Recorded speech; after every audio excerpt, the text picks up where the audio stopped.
no Canvas, não é uma gravação que fica disponível de forma aberta,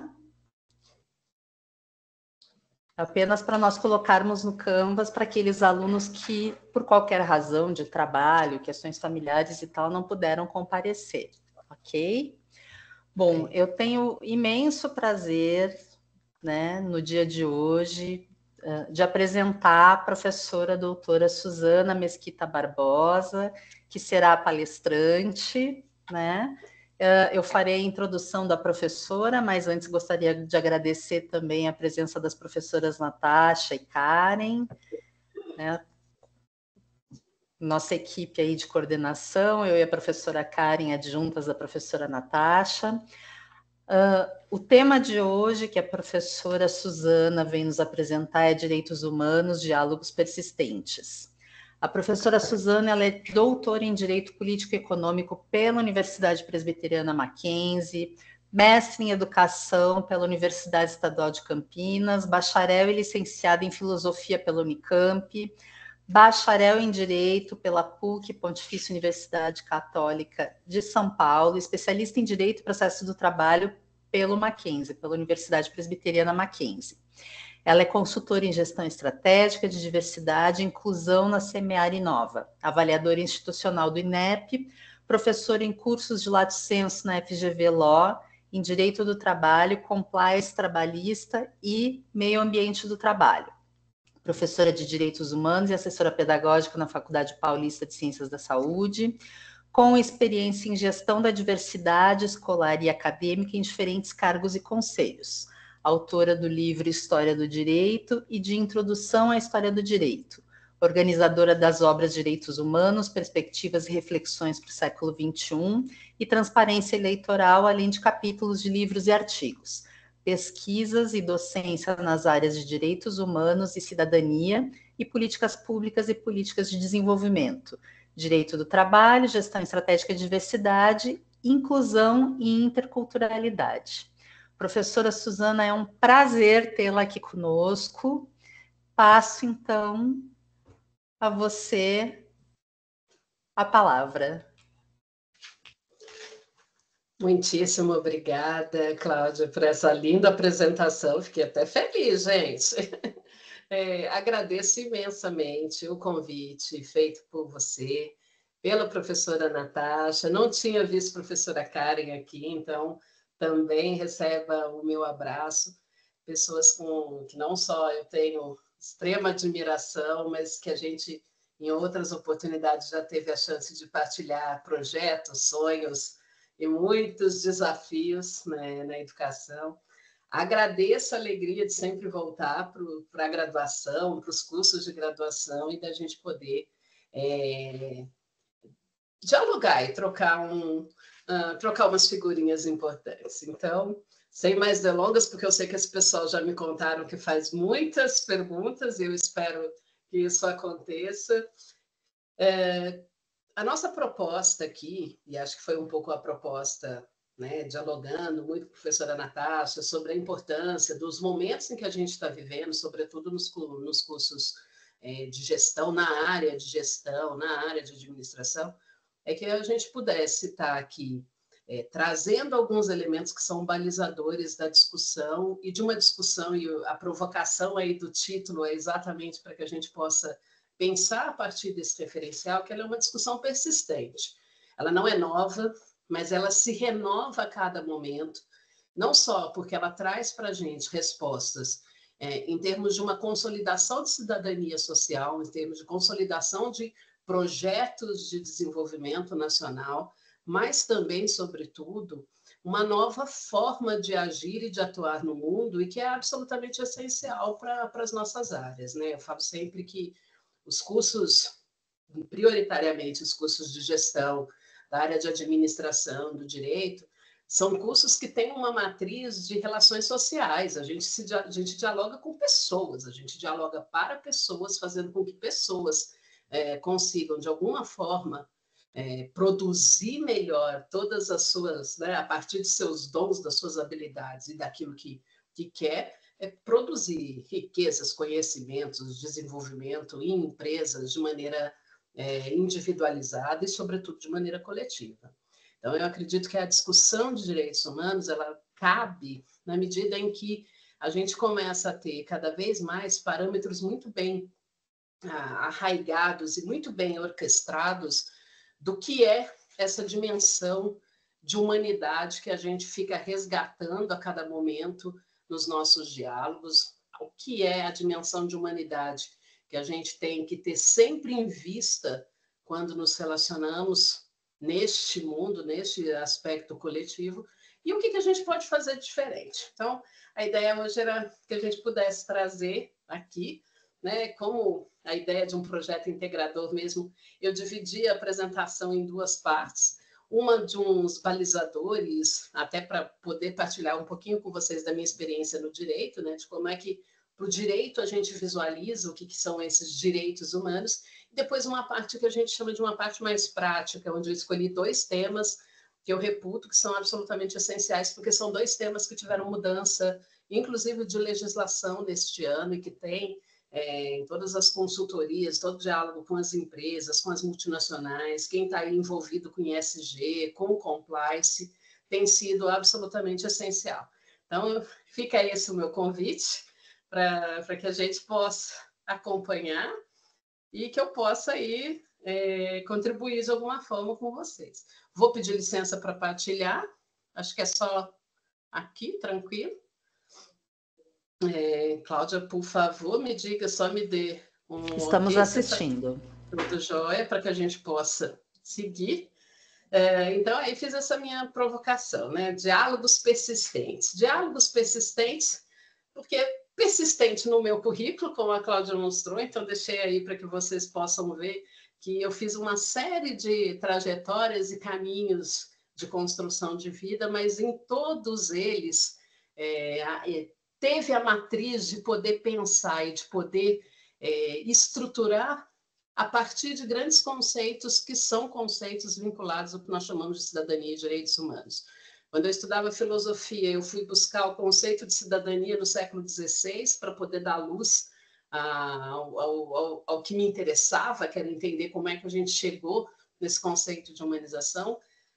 Me encantei pelo direito, fui atrás do curso de direito, que é uma ciência social por excelência, e no direito me encantei pelo direito do trabalho, que é o direito social por excelência, onde a gente consegue visualizar as relações interpessoais e buscando também uma dimensão de existência. Então, eu fiz a minha trajetória acadêmica, acho sempre muito legal falar isso na graduação, a gente vai construindo ponto a ponto, desde as escolhas que a gente faz nas palestras que a gente assiste, em quem vai te orientar num projeto, em qual curso que você vai fazer.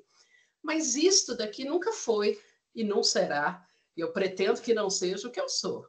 Eu sou, mais ou menos, além do amor da minha mãe, como eu brinco com ela, eu sou uma autora de livros, uma pessoa que faz geleia, uma torcedora ainda persistente do Cruzeiro. Eu trabalho questões futurologistas, como a gente diz, tenho pensado muito o que vai acontecer no mundo do trabalho. Né? O próximo livro que a gente publica agora, no mês que vem, é de futuro do trabalho. Como é que a gente vai conseguir, diante de todas essas mudanças, manter o mínimo de estrutura? Mas isso daqui, eu fiz questão de trazer até fotos do cunho pessoal para vocês, é porque a gente nunca perca essa dimensão de que nas relações interpessoais a gente traz as nossas características de humanidade.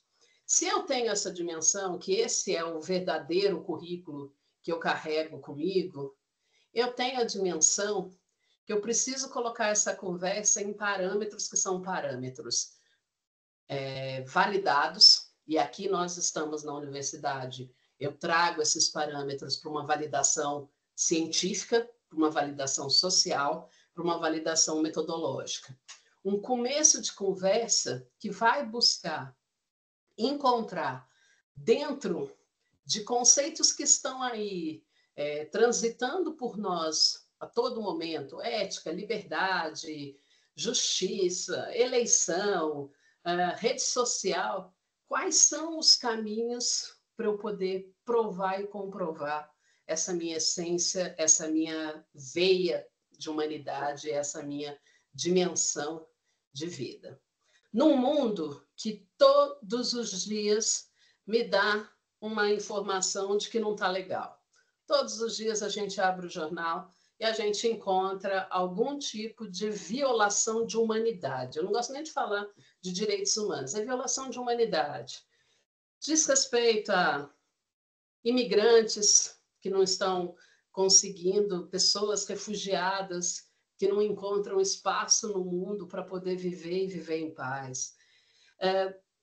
Escravidão contemporânea, sobretudo vinculada a processos mal desenhados de gerenciamento e de inserção mercadológica de uma série de empresas.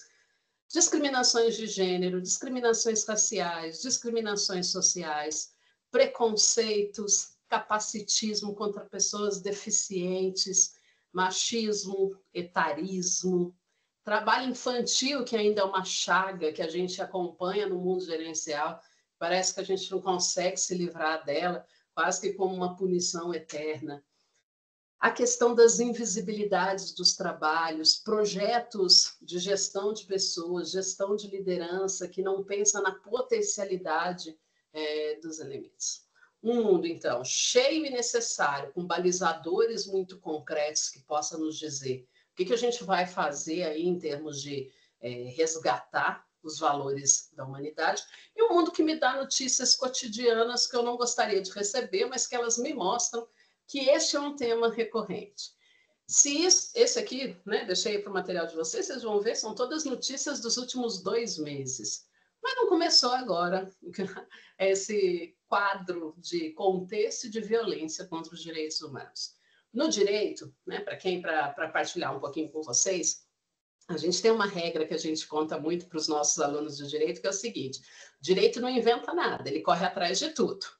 Então, aconteceu o fato, aconteceu a situação, aconteceu uma nova forma de se pensar, aconteceu uma violência, ele olha e fala assim, nossa, eu preciso olhar para essa situação e perceber quais são os elementos aqui que estão afrontando a integridade física das pessoas, afrontando direitos universais como propriedade, liberdade, afrontando a nossa subsistência em termos de soberania geográfica.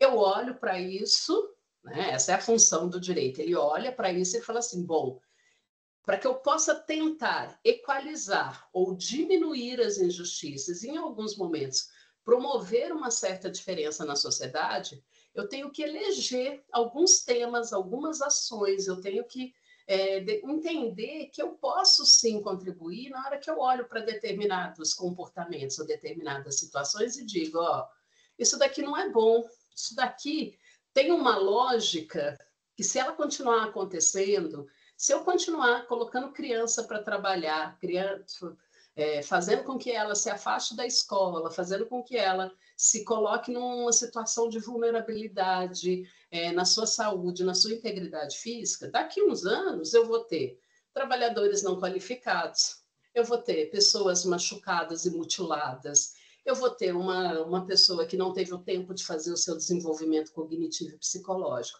Então, o direito, ele tem estratégias, né? Eu estou explicando aqui de uma maneira muito leve, sem usar os termos completamente científicos, ele é exatamente isso dentro da sociedade.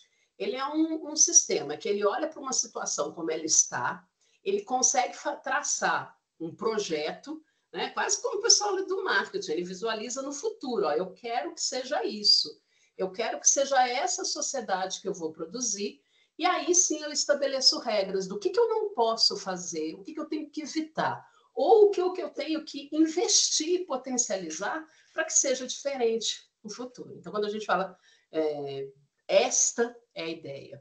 E eu escolhi começar com este recorte para vocês, porque é assim que eu vejo os direitos humanos. Tem muita gente que vê os direitos humanos como o não, né? Inclusive, esta é uma das vertentes mais divulgadas aí, né? Desde o Tropa de Elite, lá vem o advogado dos direitos humanos que não deixam fazer as coisas do jeito que eu quero, lá vem o advogado. Ou você pode olhar para os direitos humanos com essa perspectiva de ser mais uma mas um olhar estratégico que você coloca, né, na pauta das suas decisões para que aquela sociedade possa se desenvolver, ok? Esse é o meu jeito, é assim que eu considero, eu gosto das coisas positivas. E aí a gente faz isso e resgata, agora sim, para os nossos conceitos fundamentais, um pouco do porquê que ainda, e aí é que é a minha provocação, por que eu chamei de um diálogo persistente. Teoricamente, a primeira vez que a gente vai ter o conceito de direitos humanos vai ser lá no século XVI. Começa no mundo ocidental uma tradição, né? Vocês conhecem alguns autores clássicos da filosofia, aí, pelo menos por ouvir dizer. Um deles é um italiano que chama-se Nicolau Maquiavel, né? Que escreveu um livro que chama-se O Príncipe de Maquiavel, que é um grande tratado de filosofia política. E neste livro, ele dedica um capítulo inteiro ao que ele vai chamar de vontade social coletiva. E ele vai dizer o seguinte: existem momentos em que um bom governante tem que saber fazer a leitura da vontade social e que esta vontade social tem que ser respeitada, porque é ela que vai me dar paz social, harmonia social, vai promover a justiça e vai fazer com que essas pessoas tenham a tranquilidade de saber que elas têm futuro, então que elas vão querer continuar nesse estado. Então, ele está dando dicas, né, para que a gente possa continuar nessa vida política, nessa organização. Ele não vai chamar de direitos humanos, ele chama de cidadania humanitária. Deste movimento, né, desse grupo ali nesse século XVI, Maquiavel, Montaigne na França, Lavoisier, são todos autores que vão falar assim: opa, aqui tem alguma coisa. Tem como a gente pensar uma sociedade que tem essa cidadania humanizada, uma cidadania que não é só o que eu tenho direito, mas é o que eu tenho de possibilidade de melhorar o meu mundo. E por que eu faço isso? Porque eu tenho um sonho. Nesse mesmo período, não sei se vocês vão se lembrar lá de algumas passagens históricas, a gente está começando a desenhar uma corrente filosófica que chama-se Iluminismo.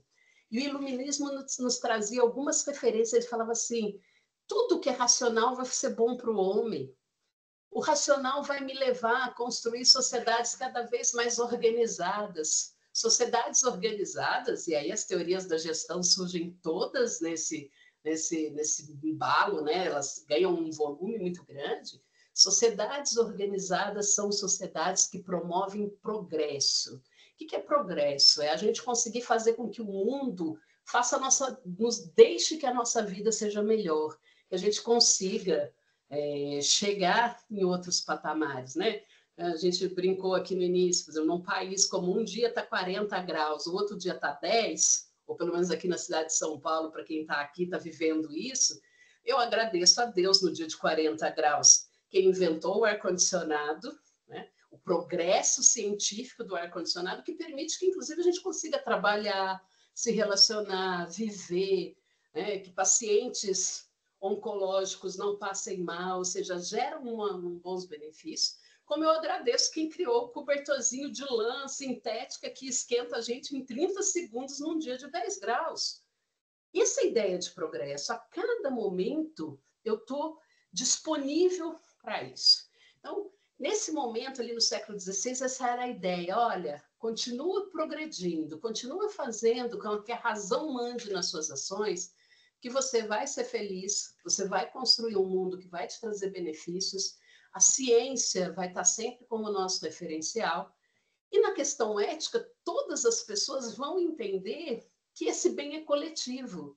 A gente vai conseguir chegar a um termo de que eu faço o bem por fazer o bem, porque o outro vai estar fazendo o bem também, e a gente vai olhar. Aí vem o século passado, né? O final do século XIX, início do século passado. O que a gente vai ter? Guerra mundial, divisão do mundo. Nunca se teve tanta violência entre as pessoas, nunca se teve tanta miséria entre as pessoas. E aí a gente olha para aquilo, para quem gosta de uma referência, né? Um filósofo, um sociólogo que trabalha muito com isso é o Zygmunt Bauman, quando ele escreve o livro Modernidade Líquida. Eu sei que a gente estuda muito ele aqui no nosso mundo, E ele começa a falar assim, tudo aquilo que me prometeram virou água, está passando por baixo da ponte. Falaram que se eu continuasse progredindo, eu ia ser feliz, que a humanidade ia melhorar, que a gente ia todo mundo se tratar bem. O que aconteceu? E aí ele começa, né? Ele desenvolve um argumento. Nós, no direito, vamos desenvolver outros. A gente fala assim, ó, o mundo ficou sem ordem, né? Para quem gosta aí da música brasileira, Caetano eternizou com uma música que dizia alguma coisa está fora da ordem, fora da nova ordem mundial. Eu não sei mais como classificar. Quem é quem? O processo, evidentemente, foi desigual. A gente tem nações ricas, empresas ricas ao lado de empresas paupérrimas, sociedades ricas com pessoas paupérrimas.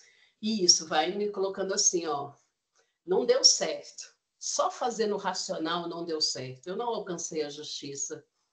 A ética ficou, o que a gente chama de uma ética à la carte, entende isso? À la carte, quando você pede o cardápio e fala assim, eu quero isso, eu quero aquilo, não foi para todo mundo.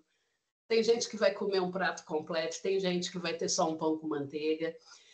Eu fico escolhendo o que eu gosto mais de fazer. Este mundo, com esses conceitos, para o direito, ele é um mundo de sinal vermelho. Eu olho para aquilo e falo assim, epá, aqui eu não consigo trabalhar. Eu não consigo organizar a minha vida pensando que cada pessoa quer uma coisa, que cada sociedade quer alguma coisa. E foi no final dessas guerras com todos, e aí vocês têm os elementos históricos para depois colocar, nazismo, fascismo, todos os elementos que foram acoplando aí, uma desumanização, que a partir de 48, as pessoas falam assim, não, nós precisamos pegar todo esse passado nosso, esses direitos humanos, que não é de agora que a gente conversa, mas transformá-los em direito. Direitos humanos mesmo, a palavra vai ser só a partir de 48. Fiz uma linha do tempo aí para vocês, só para vocês verem, olha, primeiro código que já falava assim de uma humanidade e tal, é de 2040 a.C., lá nos códigos babilônicos. Alguns dizem que partes grandiosas da Bíblia judaico-cristã são verdadeiros tratados de direitos humanos, que ali há uma relação de como você deve se relacionar com as pessoas e o que fazer de bem para elas. Quem gosta daqueles filminhos e das séries medievais, em algum momento, muito provavelmente lá no Robin Hood, eles vão falar da carta do João Sem Terra, lá da Inglaterra, que foi o primeiro tratado de propriedade, foi também o tratado que deu origem ao que nós chamamos de Bill of Rights. Primeira vez que alguém está discutindo quais são os direitos que essa humanidade tem. E olha para isso, em 1789, uma revolução que a gente estuda muito, que é a Revolução Francesa, vem e fala assim, olha, primeira coisa que a gente precisa fazer é o que o ser humano tem de direito, como é que ele se organiza. E com tudo isso, a gente ainda chegou no século passado com guerra mundial, desumanização. Em 48, que é logo depois do final das duas guerras, das chamadas duas guerras mundiais, é criada a ONU, que vocês já ouviram falar, a Organização das Nações Unidas, e o primeiro ato da Organização das Nações Unidas foi instituir o que nós chamamos de Declaração Universal dos Direitos Humanos. Esse é um texto que, na medida do possível, eu acho que vocês devem procurar, devem ler. Ele é curtinho, tem 30 artigos, algumas páginas, são artigos bem gerais, a gente chama de artigos no direito, mas que é um jeito da gente ir organizando os temas. Então, você sabe, lá o artigo 19 é o que fala da lei de liberdade de expressão, o artigo 32 fala do trabalho, são temas que a gente pode ir organizando, mas ele inaugura, logo depois das duas guerras, numa ONU que naquele momento estava sendo constituída por quase 150 países, no meio do século passado, e fala assim, ó, primeira coisa que a gente tem que repactuar como sociedade. Todo ser humano nasce livre, em igualdade de dignidade e de direitos. Todo ser humano tem razão, tem consciência, e todo ser humano tem uma responsabilidade de atuação em relação ao outro que tem que ser organizada a partir de um valor de fraternidade. O valor da fraternidade é o valor da irmandade. Né? Eu gosto do pessoal mais jovem das gerações, a broderagem boa. Sabe? É que assim, eu estou junto com você. Né? Não é possível que alguém possa ficar feliz em saber que tem um outro ser humano da mesma idade que você dormindo na rua sem ter um alimento, sem ter um abrigo. Não é felicidade que nos traz. O que nos traz isso? A gente começa a olhar para esse elemento específico. Né? E aí a declaração, eu coloquei aqui os 2 artigos iniciais para vocês terem uma dimensão, mas ela vai puxando esses assuntos. A partir de então, nós conseguimos, então, de novo, o direito ele olha e fala assim, que sociedade eu quero criar. A declaração é isso. Em 48, as pessoas se reuniram e falaram assim, não aguento mais. Então, agora a gente precisa reorganizar. E faz exatos 70 anos que a gente está tentando reorganizar com esses elementos. Então, tentando mostrar que falar de direitos humanos é entender que tem história. Direito humano de uma sociedade é diferente da outra. Claro que, assim, direito à vida, liberdade, a ser respeitado, é algo que eu posso generalizar e falar que em qualquer lugar do mundo eu tenho que respeitar. Mas tem direitos que são relativos à nossa sociedade, porque eles são culturais. Então, ele me exige respeitar os direitos humanos, que eu cada vez mais conheça a minha sociedade, conheça onde eu estou, quais são os meus parâmetros, os meus elementos. Ele é imprescritível, ninguém pode abrir mão de um direito, por isso que ele é inalienável e irrenunciável. Eu não quero mais ser feliz. Quer sim, você pode estar descobrindo formas distintas, mas a gente não tem como abandonar isso. Eles têm interdependência. Não dá para falar que eu cumpro os direitos humanos se eu faço só uma parte. Eu escolhi lá dos 30 e eu vou só fortalecer um direito humano. Por isso que quando vocês veem questões de direitos humanos, quando vocês forem chamados como profissionais para estar atuando em alguma situação que envolva a ética, que envolva ESG, que envolva, assim, eles vão falar assim, mas qual que é a tua visão de direitos humanos? Porque ele te exige que você saiba que uma coisa leva a outra. Eu não falo do direito à saúde sem falar de direito sanitário. Eu não consigo falar de igualdade de gênero se eu não falo de transporte público. Eu preciso ter esses elementos muito claros. As coisas, elas conversam entre si. Então, a gente tem que olhar para os direitos humanos com esta perspectiva.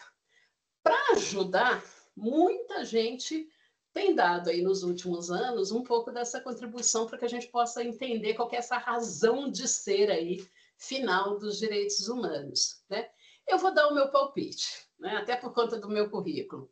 Eu acho que direitos humanos têm um lugar cada vez mais fortalecido dentro da sociedade para efetivamente nos colocar numa perspectiva de uma sociedade inclusiva.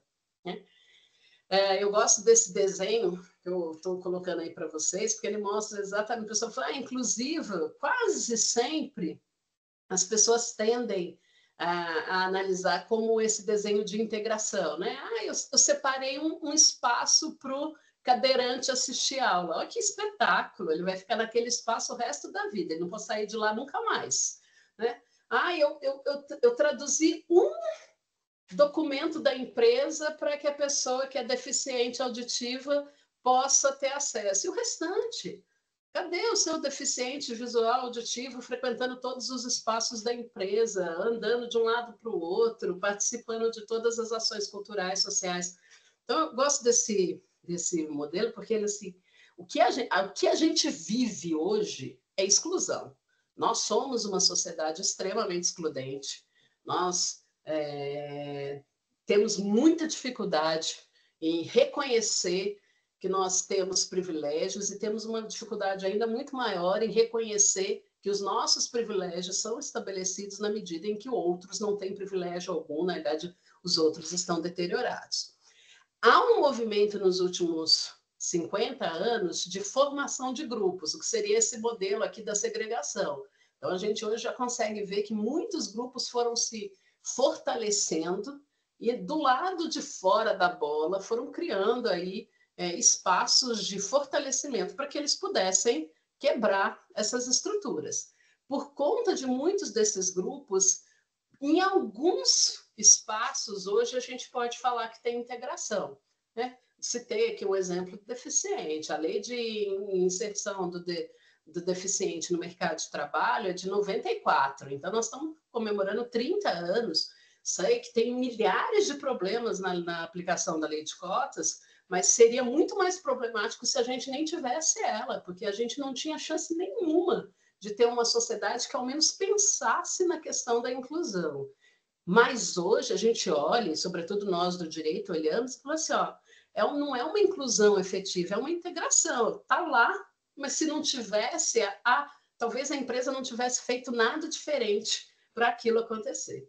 E o objetivo final nosso, quando a gente olha para os direitos humanos, é que daqui a uns anos nos tornemos uma sociedade efetivamente inclusiva, em que você olhe para o lado, né?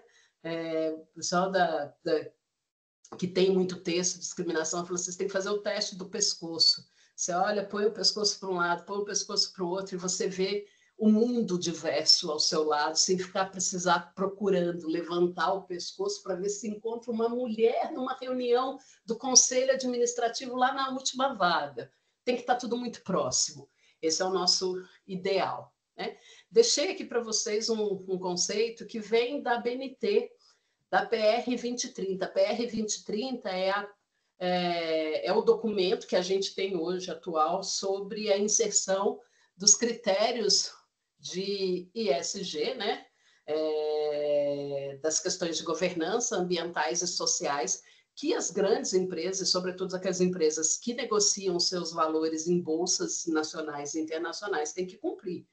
Então, ela trouxe esse conceito lá, porque tem 5 itens que ela fala que hoje uma boa empresa vinculada aos direitos humanos é uma empresa que faz escolhas intencionais para trazer, para transformar uma organização numa organização inclusiva. Então, meu palpite é que direitos humanos vêm para a inclusão. E vem para sempre nos colocar mesmo nesse olhar. Vamos repensar o mundo de maneira constante e persistente. Eu acho que alguém pôs no chat aqui, resistência e persistência. Constante nesse sentido, a gente está sempre resistindo. Eu adoro esse símbolo do ESG, o ambiental, social, governança, porque ele mostra talvez essa interdependência. Eu saio de um lado, vou para o outro, eu trago tudo aquilo que o meu mundo natural, o meu mundo meu ambiente precisa, potencializo com a minha sociedade para poder chegar na governança. Se você quer um outro exemplo de como a gente concretiza os direitos humanos, aqui a gente tem uma lista que a ONU nos traz.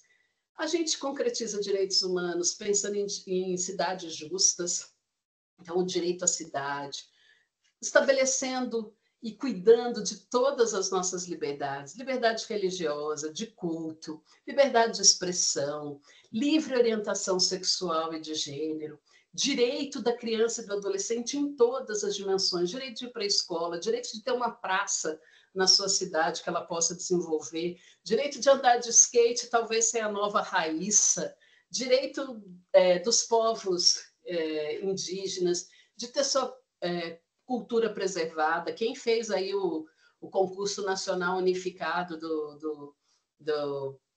da União, agora 15 dias atrás, viu que a questão de direitos humanos que foi colocada para se pensar, para que todos os novos servidores pensassem, é exatamente a questão de como é que a gente se relaciona com a cultura dos nossos povos indígenas, uma cultura que é tão fortemente presente na nossa sociedade, desde a nossa super farofa de farinha de mandioca, até os nossos hábitos cotidianos, mas, sobretudo, os nossos valores como sociedade.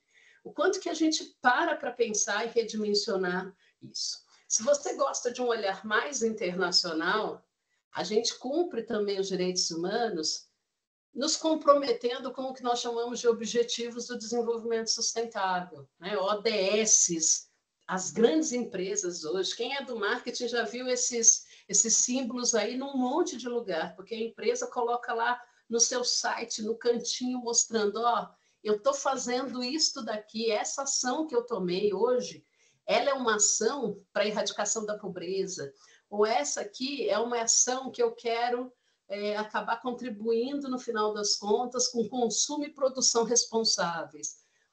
A gente entende, de novo, que você precisa organizar o mundo e fazer um projeto de sociedade. E projeto de sociedade não é o que o governo vai fazer, né? Não é o que o executivo ou o Congresso vai fazer. Claro que é essencial que eles façam alguma coisa, mas é o que a gente se compromete na educação, o que as nossas empresas se comprometem a fazer, como é que a gente consegue construir esses referenciais, né? Então, no âmbito internacional, a gente tem este elemento específico. E aí, né, eu sei que eu já estou mega avançado, o tempo é uma coisa que há 4 séculos a gente não consegue parar, não sei porquê, né? Eu trouxe para vocês 2 itens que eu acho que quase nunca a gente pensa e que tem sido tema aí, né, nas consultorias que eu tenho feito nas empresas, muita gente querendo saber como pode participar, etc. e tal, que eu acho que eu podia partilhar com vocês, que são os temas de adequada alimentação e segurança alimentar, direito humano fundamental e o tema de equidade de gênero, sobretudo depois das nossas especificidades. Para que vocês tenham aí um material para depois poder consultar, na dúvida, quem que inventou isso, professora? Lá em 1948, as pessoas falaram assim, olha, todo ser humano tem que ter direito a um padrão de vida que lhe assegure bem-estar e alimentação, né? E aí tem tudo, alimentação, vestuário, habitação, cuidados médicos, durante todo o tempo. No Brasil, a gente importou esse conceito e no artigo 6º da nossa Constituição Federal está dito que é direito de toda a sociedade, educação, trabalho, lazer, alimentação com segurança. O que é uma alimentação com segurança? É uma alimentação, olha, a Cláudia pode ser testemunha, que eu mandei esse material na semana passada. Hoje, a Bela Gil deu entrevista para todos os canais, ela é uma das pessoas que está à frente, né, para quem gosta aí, Bela Gil, Rita Lobo, elas são pessoas que são, inclusive, embaixatrizes, é isso mesmo? Embaixadoras da discussão no Brasil, porque elas têm batido na questão de segurança alimentar há muito tempo. Hoje tinha uns 3 blogs aí com entrevista da Bela Gil, por quê? Porque isso daqui, apesar de estar previsto lá em 48, a gente sabe que não é uma realidade. Olha, isso daqui, gente, são os critérios que o Ministério da Saúde utiliza para fazer o levantamento anual do que acontece no Brasil. No Brasil, nós temos ainda 30% da população brasileira classificada em algum nível de insegurança alimentar. Ou eles não têm qualidade na alimentação, ou é uma alimentação que está tão modificada que eu não sei mais o que acontece. Então, assim, qualidade da alimentação, se a gente consegue ter todos os padrões, né? Você consegue proteína, leguminosa, carboidrato, tudo aquilo que um ser humano precisa para viver nutricionalmente, para poder produzir, trabalhar, etc. e tal. Moderada é quando eu estou consumindo isso, mas eu estou consumindo coisas que não me fazem bem, né? Essa aqui é a pauta para quem gosta aí da Rita Lobo, é a Rita Lobo, ela para de consumir processado. O alimento processado, ele tem muito produto químico. Como faz isso? E temos a grave, que aí sim é o que todos nós conhecemos, são as pessoas que efetivamente não têm nem padrão e nem quantidade. Vocês falam assim, mas professora, você está falando de direitos humanos? Sim. E isto daqui é o que faz com que a gente, como Estado e sociedade, tenhamos que nos preocupar com isso. Ó. A ODS põe lá só ODS 2. Objetivo de todas as nações do mundo, fome zero e agricultura sustentável. Vocês já viram aí, né, no seu chocolate, o meu, pelo menos, agora vem com um desses essas marcas pretas, quase sempre é assim, alto teor de gordura, coração fica triste, mas isso foi um ganho dos direitos humanos. A gente pensa, né? Eu sou só uma gordinha safada, mas e as pessoas que têm diabetes? As pessoas que têm restrição alimentar? Esses dias as pessoas chegaram para mim e falaram assim: Nossa, você já viu, professora, que agora tem um monte de gente que tem transtorno alimentar? Eu falei: Não, não é agora. A gente tem um monte de gente com transtornos alimentares, com doenças alimentares, celíacos, que a vida inteira passaram muito mal por conta da alimentação. Agora a gente tem uma sociedade que se preocupa em ofertar coisas diferentes, em ofertar coisas que possam fazer bem para essas pessoas. Não é que agora que surgiu, agora é que a gente tem como colocar. Agora a gente tem lei para indicar o que é organismo geneticamente modificado. Eu tenho direito a saber. Eu e você, talvez num país como o nosso, não tenhamos tanto direito assim a ficar longe disso. Vai estar na cesta básica em algum momento. Mas eu tenho direito a saber. Eu tenho direito a ir atrás. E quando a gente fala de direito, em 5 de março deste ano, e aí podem procurar, porque Bela Gil estava lá. Você fala assim, Bela Gil estava lá, podem procurar.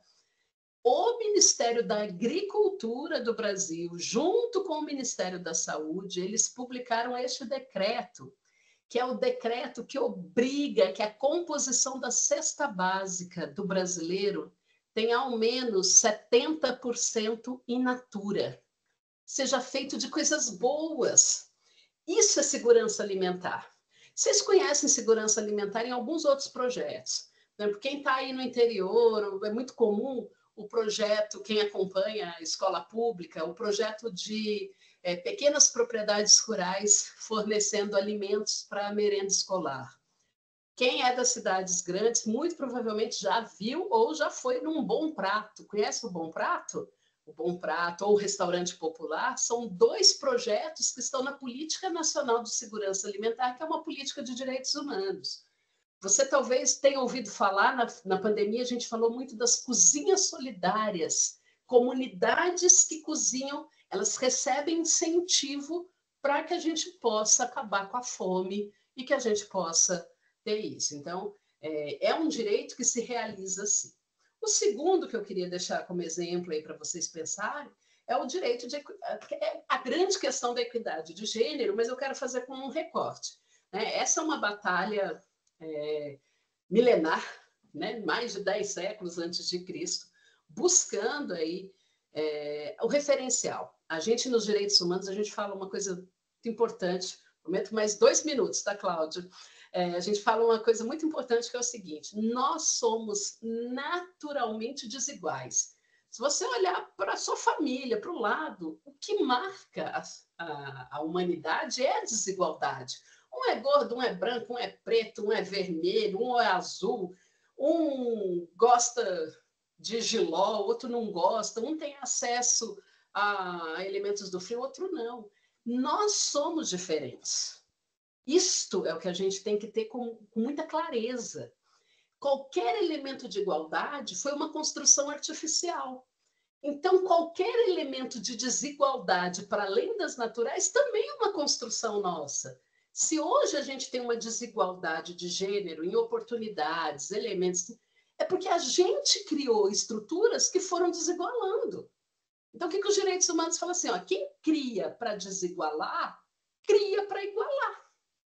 É simples assim. Quem criou para fazer uma coisa ser separada, consegue criar para fazer. Por exemplo, eu falei daqui dos deficientes, nós criamos a arquitetura. A nossa arquitetura é hostil, ela tem escadas que nem uma pessoa idosa sobe, que dirá um cadeirante. Aí faz 40 anos que a gente olha para os arquitetos e fala assim: se vira, cria uma rampa. Você criou a escada que ninguém sobe, então agora cria o que todo mundo sobe. É esse o jogo dos direitos humanos. Nada é definitivo, mas tudo tem que ter um propósito.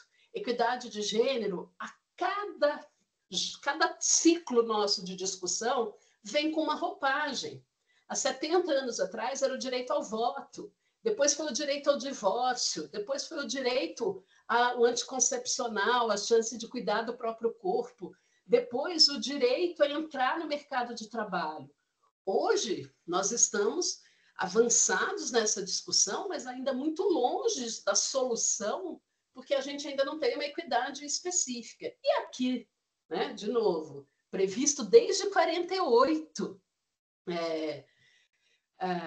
todas as igualdades, e particularmente, aí que eu quero fazer o recorte, a igualdade de remuneração no trabalho.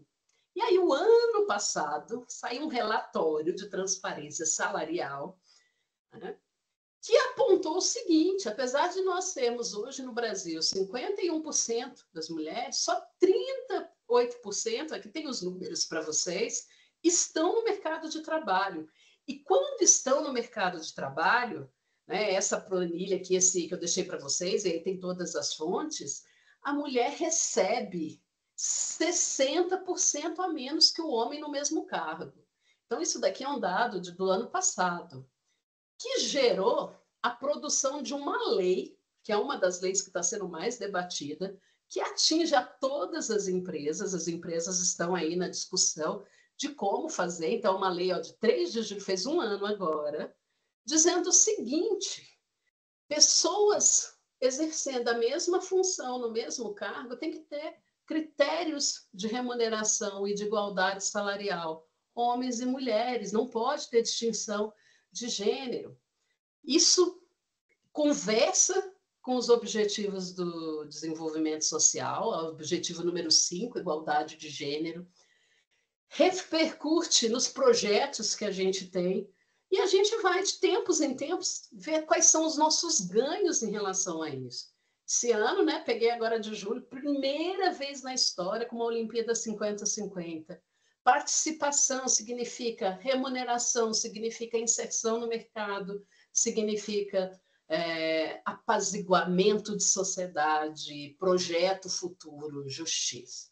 Então, assim, eu trouxe 2 temas para vocês pensarem aí como que está muito mais perto de nós conseguir fazer com que os direitos humanos aconteçam do que a gente. Já algumas referências, uns textos que eu coloquei aqui, e agradeço de coração a chance de passar esse recado para vocês. Muitíssimo obrigada, renovando meu agradecimento à professora Natasha, professora Cláudia, professora Karen, e a vocês todos por terem me dado essa chance desses 40 minutos que passaram, né? De poder falar um pouquinho das coisas que eu venho pensando, com quem eu venho dialogando. Professora Suzana, nós que agradecemos, muitíssimo obrigada.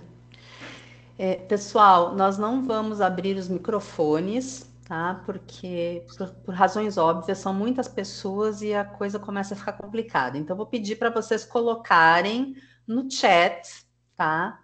Os questionamentos de vocês. Eu já vou levantar uma coisa que alguém perguntou em algum momento da apresentação, professora, que foi a respeito da cesta básica. Se era em virtude da questão da segurança alimentar que existe a questão da cesta básica. Sim, o Brasil, assim, né? Coisas que a gente não foi falando, assim, o que acontece comigo, país, se eu não cumpro os direitos humanos? A gente recebe algumas sanções internacionais, né? Quando vocês ouvem assim, sanção comercial, sanção isso, aquilo, tá. O Brasil tem sofrido já há alguns anos algumas sanções por conta da nossa insegurança alimentar persistente, né? Nós temos índices, então, o que a sanção alimentar, o que a sanção internacional faz? Porque nem nada é de graça, tá, gente? Né? A gente brinca, nem o pão nem a cachaça. Você não pode participar de por exemplo, um financiamento do Banco Mundial. Sabe? E uma das últimas que vinha acontecendo muito fortemente, ela vinculava 2 itens. Agricultura sustentável. Então, assim, o que é agricultura sustentável? A ideia de sustentabilidade, que eu acho que vocês trabalham muito bem aqui, ela exige diversidade. Então, assim, nós sabemos que a nossa grande indústria da agricultura, o agronegócio brasileiro, ele é monocultural, de monoculturas, né? A soja, o trigo... E elimina os minifundiários, que são quem alimenta o país, né? Mas, para os direitos humanos, um país, se quiser continuar sendo mantido, assim, ele tem que ter de tudo. Para ele ter de tudo, eu tenho que ter o cara que produz o arroz, o feijão. Eu tenho também que fazer com que isso circule. Então, são várias coisas. Tem um interesse econômico muito forte de você manter as pequenas propriedades com a sua diversidade para ser a agricultura sustentável que a ONU pede. E aí sim, acho que alguém colocou aqui, a questão da cesta básica é uma questão de saúde mental, mas é também uma questão de saúde pública, né? O SUS tem levantamentos da quantidade de crianças e adolescentes que passaram a ter necessidades diferenciadas nos últimos 20 anos em virtude de uma má alimentação. Então, a gente está falando também da saúde pública, onerosidade do sistema de saúde, a gente está falando de acesso. Então, juntou internacional, sanção, necessidade de criar mesmo essa sustentabilidade agrária, dados da saúde com a necessidade de uma ação do Estado. Na merenda escolar, deu muito certo o programa. A gente, às vezes, está em grandes centros, a gente não tem muita noção de que merenda escolar, como é que funciona, mas, por exemplo, em cidades pequenas, deu muito certo trazer os pequenos proprietários rurais para a merenda escolar, né? O cara que planta mandioca, você compra o da mandioca, o outro que tem o mamão. Deu muito certo e houve uma melhora nutricional para as escolas. E aí, quem que dá a cesta básica, gente? Empresa. É empresa que dá a cesta básica. O que o governo olha e fala assim, qual que é o meu ponto de distribuição de cesta básica no Brasil? As empresas. Então, a empresa continua dando a cesta básica, mas agora ela tem que pôr 70% de produtos não saturados, né? Não é que não seja industrializado, mas tem aqueles critérios todos. Não ultraprocessados. Ultraprocessados. Obrigada, Cláudia. É uma comparação que eu sempre faço com os alunos na aula de sustentabilidade, é exatamente a comparação de saúde com alimentação, que é o incentivo, por exemplo, do governo francês aos alimentos orgânicos. Então, o bio na França, a diferença para o alimento comum, entre aspas, é de centavos de euro. Por quê? Porque se entende que se a população está bem alimentada, diminui o quê? Diminui a entrada no hospital. É isso. Né? Saúde mental, eu vi aqui, saúde mental tem tudo a ver com alimentação adequada. Sim. Deixa eu ver se eu me perdi. Ver se você me ajuda aqui nas questões. A Bruna pergunta o seguinte: a falta de segurança pública, principalmente aqui em São Paulo, é grande demais. Como lidar com esse sentimento de impunidade e injustiça sem ferir os direitos humanos? Já vi pessoas sendo mortas pelos motivos mais torpes por esses criminosos. Sim. Segurança pública, até quando a gente estava conversando dos temas, eu falo, a segurança pública precisaria de uma aula inteira só para ela, porque tem muitas questões. Mas segurança pública, por exemplo, está diretamente relacionado às vulnerabilidades e às violências dos direitos humanos, que acontecem de todos os lados. Né? Acontece com aqueles, né, por exemplo, o que a gente chama do final, né? Eu falo que eu sou mega orgulhosa, porque é uma ex-aluna nossa, que foi minha aluna no Mackenzie, que hoje é a secretária nacional de segurança pública, Tamires, tem um livro, um mestrado aí no Mackenzie sobre isso, onde ela mostra exatamente como é que esse quadro da segurança pública é absolutamente essencial para a gente entender a partir de alguns critérios. Né? Primeiro, segurança pública é segurança de informação. A gente tem algumas vulnerabilidades muito grandes. Na segurança, como a gente tem vulnerabilidade de informação, ou seja, eu não sei exatamente o que é, quem, o que vai ter, uma demora muito grande nos processos de investigação, punição, né, todos os outros elementos, isso me leva a uma sensação de impunidade. Sensação de impunidade, aí não é só na segurança pública, é em tudo, me leva à construção, que isso é uma coisa que nos direitos humanos a gente estuda muito, a coisa que o professor de direitos humanos mais odeia é filme de super-herói. Porque o filme de super-herói é exatamente o fracasso de qualquer negociação de sociedade. Eu, como sociedade, não consigo me organizar e eu preciso de alguém que tenha uma força extraterrestre que vem aqui e resolve tudo para todo mundo. Então, isso a gente chama que é quando você transforma o seu sentimento de justiça pelo sentimento de justiceiro. Então, você não quer mais uma sociedade que busque justiça, ela busca fazer. Então, é isso. E aí, né, filosoficamente, sociologicamente, tem uma série de explicações. Ninguém gosta. e não faz parte do nosso acordo ser violentado. Mas como a gente pode fazer isso como sociedade para que não fique realmente isso, assim, eu vou atrás, eu que vou, né? Eu mato mesmo, eu vou atrás. Então, não é uma questão de, eu falo que não é uma questão de direitos humanos, é de cidadania básica, né? Porque os direitos humanos só vem e fala assim, gente, não vamos perder a nossa fé no diálogo. Mas, evidentemente, a gente tem que fazer diálogo com lei, tem que ter punição. Né? Se vocês pegarem a ODS, eu sei que vocês estudam muito a ODS, tem o último ODS, chama Fortalecimento das Instituições. Quando a gente lê as metas da ONU, é um judiciário forte, uma polícia forte, sabe, pessoas que tenham condições, e para isso a gente está falando de melhorar a remuneração dos nossos agentes públicos, a gente está falando de melhorar a informação, troca de qualidade, de que a gente possa ter um bom diálogo. O que eu posso falar rapidamente sobre esse tema, porque esse tema é espinhoso, a gente seria leviano, porque tem muito dado para a gente fazer, mas eu concordo com a Bruna. Tem um aluno que pergunta um livro sobre o assunto que você recomende que seja de fácil leitura, que não seja tão complexo. Que não seja, eu acho que ele quer dizer que não entre tanto nas questões filosóficas, digamos assim, né? Que seja uma coisa mais... Eu não sei, eu estou na fase meio YouTube. Eu gosto muito do canal da ONU Brasil, porque eles fizeram um monte de documentários sobre os direitos humanos. Eu passo para você alguns livros, porque a gente tem 2, 3 livros que são bons. Acredito que na Biblioteca do Direito tem também.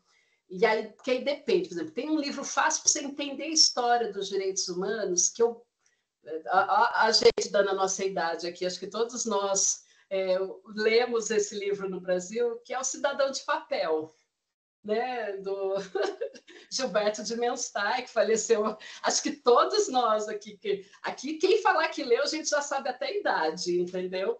Mas eu acho que O Cidadão de Papel ainda é um livro delicioso, assim, que você lê, né? Era livro que a gente costumava ler no ensino médio, fim do ensino médio, meu primeiro ano de faculdade, mas que ele ainda coloca isso, assim, o que é ser esse cidadão? Então, para você entender.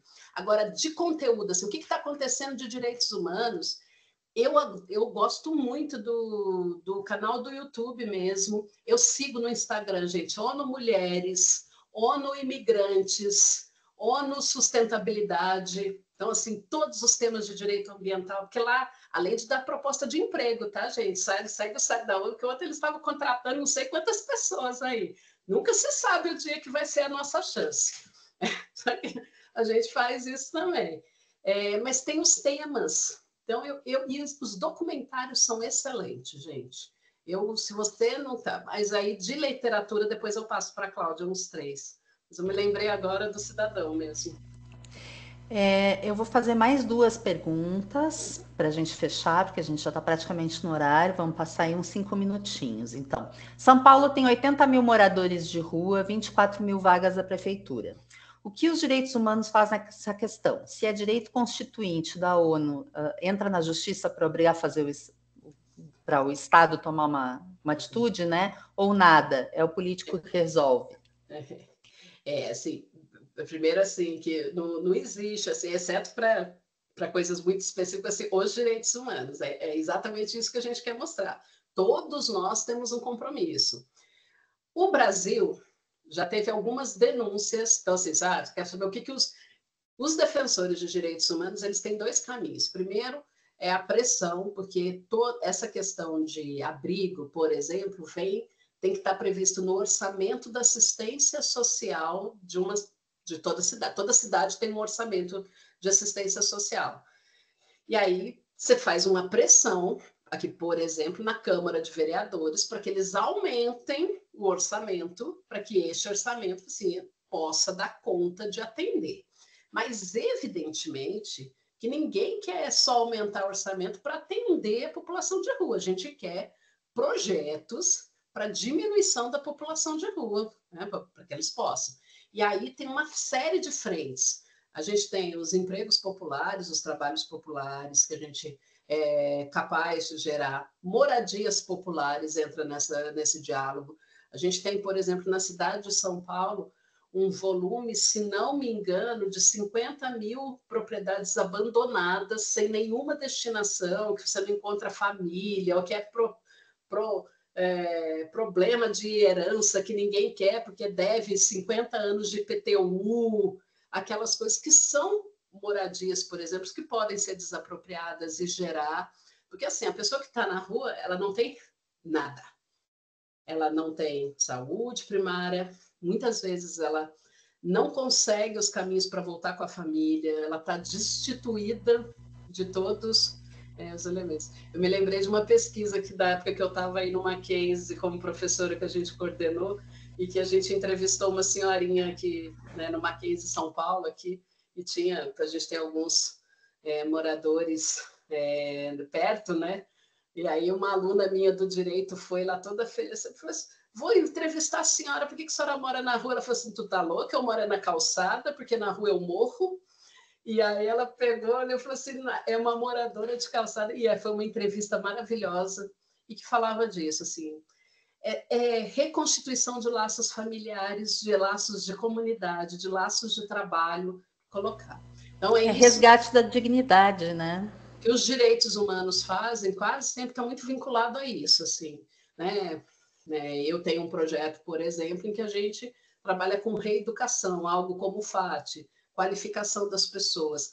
A Universidade Mackenzie no Direito, a gente tem um escritório modelo que, por exemplo, identificava as pessoas que são estrangeiras, que estão na rua do Brasil. Tem muito estrangeiro na rua de São Paulo, que está na rua porque não consegue voltar para o seu país. Então, eram os alunos do direito da faculdade que faziam esse percurso, junto com a Defensoria Pública, de encontrar e de criar todo o processo para que essas pessoas pudessem, quando queriam, né, se quisesse, voltar para o seu país. Então, também é uma articulação.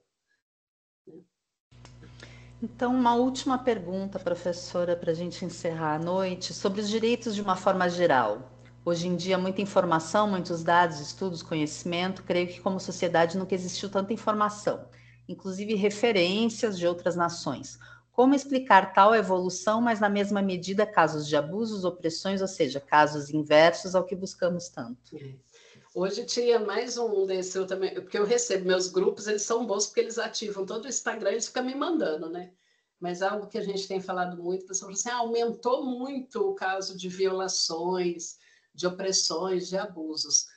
E, infelizmente, a gente fala que não aumentou, não. Aumentou foi o que a gente tem mesmo, publicidade e denúncia. Graças a Deus, aumentando. As pessoas falam assim, mas agora que criaram. Esses dias alguém falou para mim, semana passada a gente fez 20 anos da Lei Maria da Penha, uma lei de violência doméstica, uma das leis mais importantes, né, de igualdade, de proteção a toda a questão. E aí eu vi uma palavra assim, mas a lei da Maria Penha criou a violência doméstica. Eu falei assim, jura por Deus, olha bem no meu olho, fala que foi a primeira vez que uma pessoa apanhou dentro de casa foi há 20 anos atrás. Não foi. Mas sim, depois que você tem uma lei, que você tem uma delegacia especializada, que você tem um canal específico, que você tem um sistema, as pessoas têm mais um pouco aquela pergunta da segurança pública. Isso aqui tem tudo a ver com segurança pública, essa pergunta. Eu me sinto mais seguro para poder fazer. Então, não é que aumentou, mas e outra coisa, informação é fantástico. A gente precisa sim saber quais são os nossos direitos e quais são as violências que a gente está sujeito e o que a gente não pode aceitar de forma alguma. E essa é uma discussão aí, agora vou até puxar um pouquinho da última resposta, né? Eu faço muito, hoje a minha dedicação quase que integral à construção de compliance trabalhista, que são as regras que a gente usa dentro de uma empresa para, a partir das relações de trabalho, a gente não ter nem violações nas relações trabalhistas, ou seja, em termos dos direitos, das formas, mas, sobretudo, violações de direitos humanos, né? Então, vai desde prevenção a assédio moral, assédio sexual, até mesmo questão de normas de segurança do trabalho, para que a gente reduza a quantidade de acidentes de trabalho, acidentes que mutilam as pessoas e que causam uma invalidez. E a gente fala muito disso, da importância da gente contar para as pessoas de uma maneira clara e precisa quais são os limites, quais são as possibilidades, o que o teu empregador pode pedir, o que a tua sociedade pode pedir, o que um colega de trabalho. Então, eu acho que a gente está nesse momento, assim, acho que essa evolução do direito veio para nos trazer, a gente brinca sempre, assim, uma conversa de gente grande. Conversa de gente grande, então tá, nós todo mundo queremos chegar no fim do dia vivos. Eu falo, uma coisa que a gente tem que ter no mundo do trabalho é a garantia de que a gente vai sair de casa e vai voltar para os nossos do mesmo jeito que a gente saiu. A gente pode voltar cansado e tomar um banho, a gente pode voltar, mas a gente não pode voltar depois de sofrer uma violência, de alguém xingar a gente, de alguém destratar. Isso a gente, como sociedade, pode repactuar isso. Não sei se eu respondi essa ou puxei a sardinha para outras brasas, mas eu acho que é um exemplo aí para.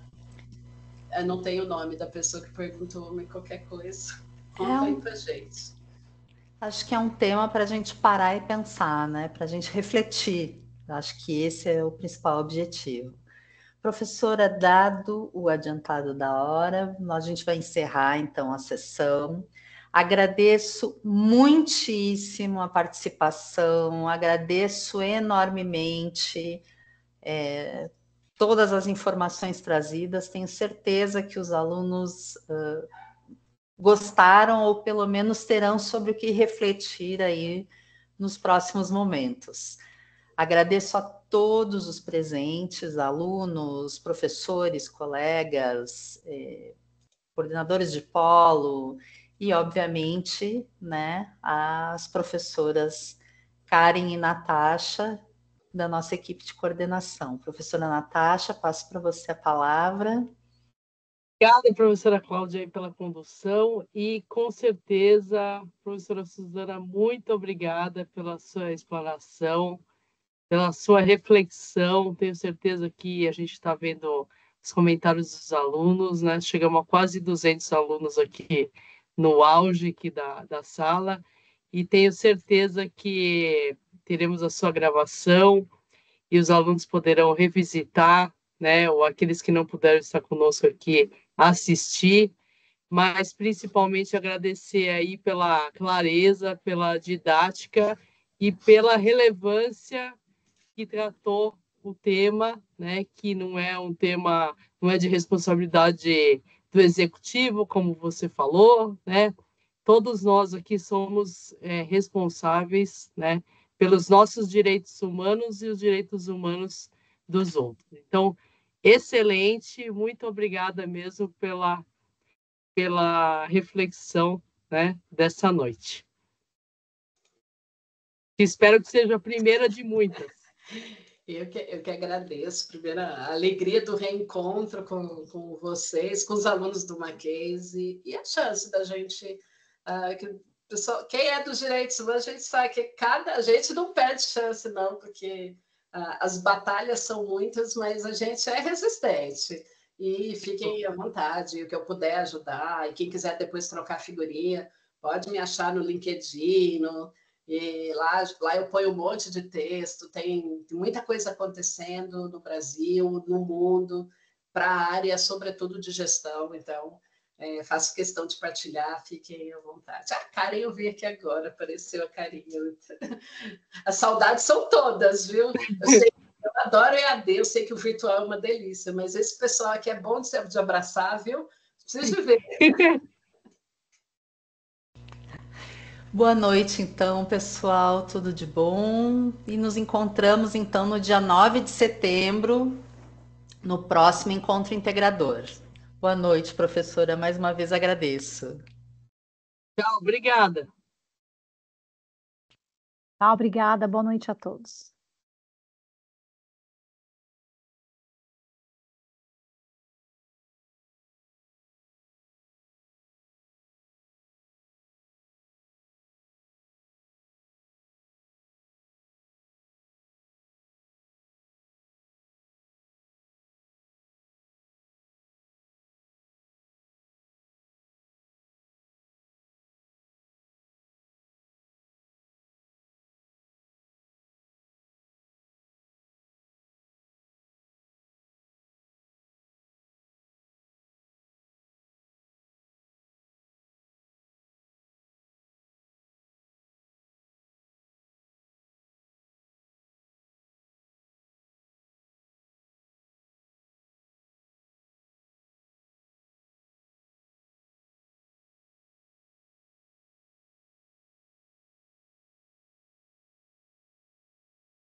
Pessoal, boa noite. Eu vou encerrar a sessão, ok?